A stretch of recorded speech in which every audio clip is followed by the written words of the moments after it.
كنت نايمة بأمان الله وقعدت الصبح وكانت الصدمة. آخر مقطع نزلته كان التفاعل بيض، يعني مو بالعادة. ليش هيك مفشلتونا قدام الكعبة؟ لايك واشتراك بسرعة.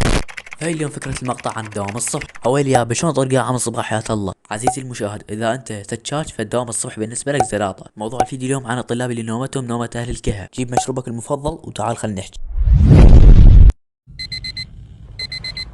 تفتح عيونك الحلوة على صوت المنبه الجميل. هنا انت مجبور انك تقوم وتداوم غصبا عنك. تقوم من النوم وعيونك شبه ميتات. ليش شبه ميتات؟ لانك كنت سهران، واذا ما كنت سهران برضه حيكون الميتات. فيا عزيزي المباوع اتعلم لا تسهر، مو مشان شي، مشان صحتك يا غالي. صدق وين وصلنا؟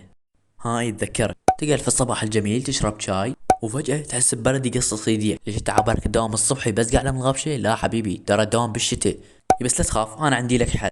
لف روحك ببطانية وكمل شاياتك الحلوة.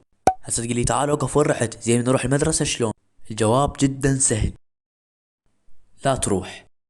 احم. لا تشاقى. البس لك قمصلة. يا اخي شو بسطونا؟ فلان يقول ما بيحرقنا الصبح، فلان يقول باردة. اخي البس لك قمصلة ونام من وقت سهلة. قبل لا انهي المقطع احب اراوكم نسبة المشتركين والغير مشتركين، فاتمنى تعدلونا ترى والله لا اتعب بالمونتاج انا. مع السلامة.